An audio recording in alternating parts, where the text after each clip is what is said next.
Allison, but you can call me Ginger.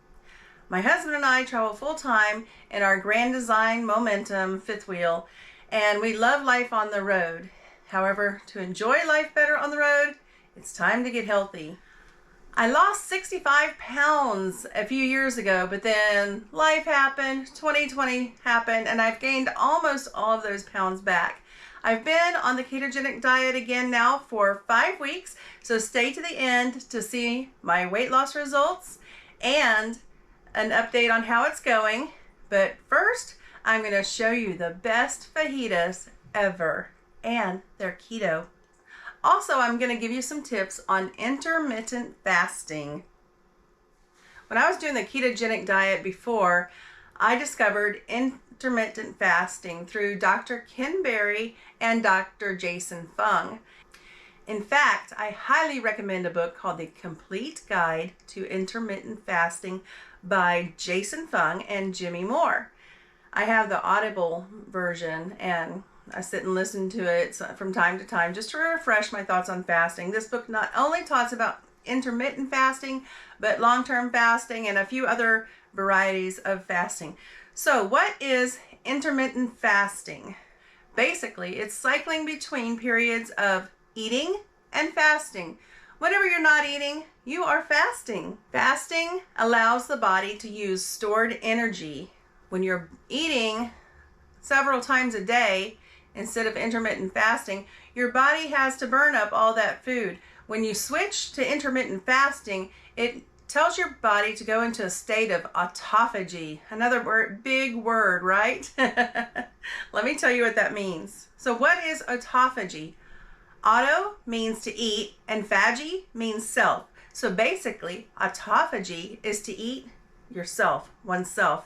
Now, that might sound horrible, but actually this is a very beneficial part to your health. This is why I do intermittent fasting. There are several benefits to intermittent fasting. Weight loss, of course, fat loss. When you're fasting, your body dives in and eats up that fat and feeds off the fat. It's fuel, and increases your fat burning, your metabolism, and it lowers your blood sugar, your blood insulin, and it's a great resource to possibly reverse type 2 diabetes. Yes, it can be done. It also improves your mental clarity and your focus. Let me tell you, I'm only 5 weeks into this and I can already start to see an improvement. Usually it takes longer, but things are happening for me pretty quickly. Intermittent fasting can also reduce your cholesterol and increase your good cholesterol.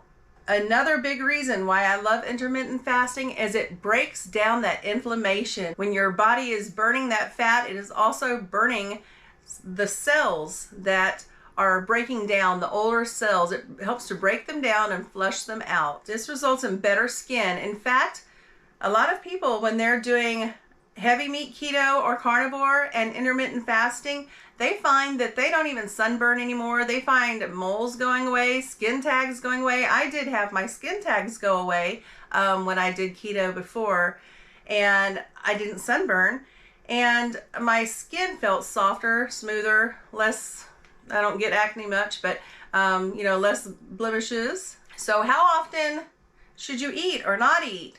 Should you go for days or not days? Well, for intermittent fasting, it just means fasting between meals. So the typical intermittent fasting is to eat for 20 hours a day, fast for 4 hours a day. Or the time frame that I use for intermittent fasting is I eat around 12 or 12:30. I eat lunch. I don't eat anything before that. I do have coffee with a little butter in it, no sweeteners. And then 12 or 12:30 comes, I'll have lunch, and then dinner around 5 or 6, and then nothing to eat after that. Water is okay, 0-calorie drinks. I wouldn't use any of the chemicals, but like tea is fine as long as it doesn't have any carbs. But water would be the best thing. So that is 6 hours of the day that I am having eating windows, and then from 5 or 6 p.m. until noon the next day, I don't eat.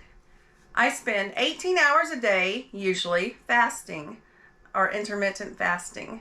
And let me tell you, it really does help. I don't crave the breakfast when I get up. I don't even crave coffee anymore. Most days I just have water and maybe have a cup of coffee later. Today we're going to make some amazing keto fajitas, and this is a copycat recipe that I tweaked. The original copycat recipe that my friend Chris from Trippin' with the Chris's made is found at Houseful of Monkeys or on Pinterest, but the original website is at housefulofmonkeys.com. You can find lots of great recipes there. There are 2 things in this recipe that I didn't want, and then a couple that I wanted to add. So here's my version. The first thing that I did not want to add that they have is vegetable oil.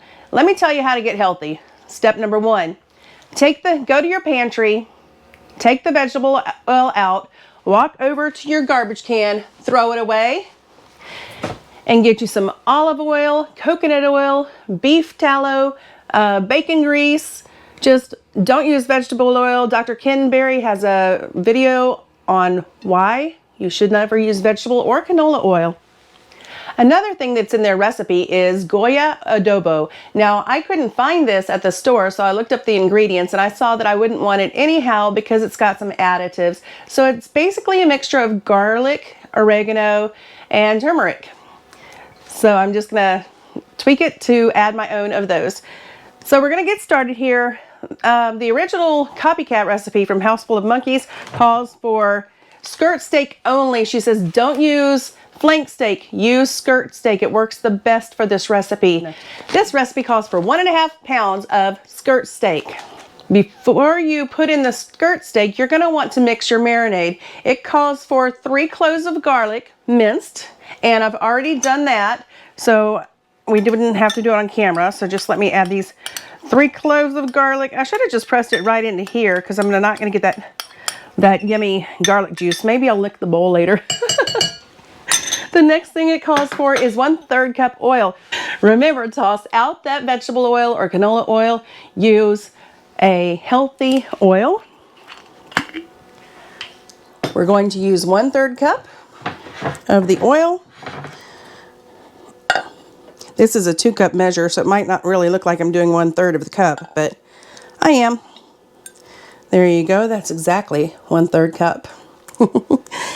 Next will be 1 teaspoon of mayo. You can't really taste the mayo in the recipe. I don't know what it does except make it outstanding. Like these fajitas that the Chris's made were the best I've ever had. Here's 1 tablespoon. No, here's 1 teaspoon of mayo. Washing that off. Next, we're going to add 1 teaspoon of salt. I am not sponsored by Redmond's Real Salt, but I wish I was. This salt is really good. It is mined in an ancient salt lake in Utah, and it's really, really good. So that's 1 teaspoon of salt. It also calls for 4 tablespoons of lime juice. It suggests freshly squeezed lime juice, but we're just going to use this bottle here because I have it handy and I don't have any fresh limes on hand. 4 tablespoons of lime juice. Next is 1 teaspoon of cumin, ground cumin. 1 teaspoon. And 1 teaspoon garlic powder. Next, we're going to go with 1 teaspoon of oregano. I would use fresh cut oregano. Again, I don't have any on hand, so I'm using up my dried ingredients. If you live in an RV full-time, do you grow your own herbs? I'd like to start. I'm really not good at growing plants though. They hate me. Next is 1/2 teaspoon of turmeric. Also, the recipe didn't call for any pepper, and I love my pepper, so I'm going to put in 1/2 teaspoon of pepper. I need to get some more. Then you're going to mix it all up until it's nice and smooth and dunk those steaks in there for a little bath. And best to let them marinate overnight, but we're going to do it for 4 hours and see how they come out. I sliced the meat into 3 sections with the grain.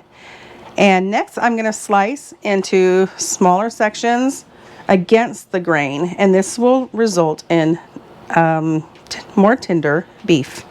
Prince Harry just finished his dinner. He's waiting to help with the fajitas. Here we go. You ready? I'm going to put a little bit of bacon grease on the grill. Get ready to listen to that sizzle. Well, you should always use bacon grease for keto or coconut oil. Olive oil, you have to be careful because it's not supposed to get to a high heat. Okay, it's all greased up. It is nonstick, but I still like to have a little bit of grease on there for just to help it browning and flavor. I'm putting the fajitas on there. Oh, listen to that sizzle.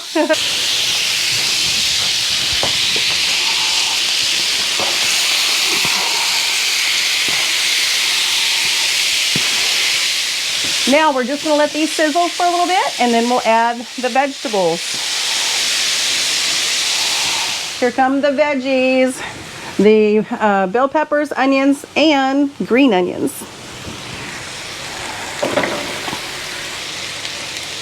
All right, I'm going to close the lid on these and let them saute a little bit. And I'll be right back. That looks good. Oh, and it smells delicious. You definitely need that smell-o-vision. I'm going to put them in my stone so that it can stay warm in the oven until we're ready to eat. I'm using some frozen rice cauliflower that I microwaved a little bit in the seasoning bowl to get it thawed. Microwaved it for 90 seconds.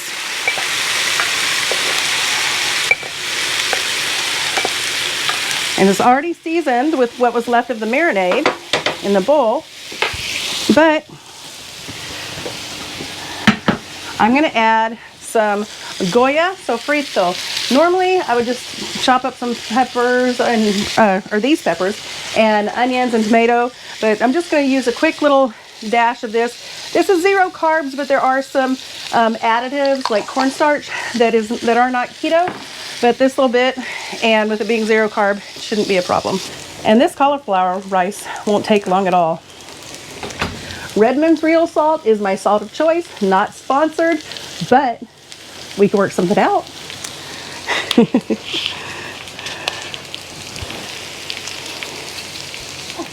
I came in just at the right time. I let her do all the work, and then I just come in and eat.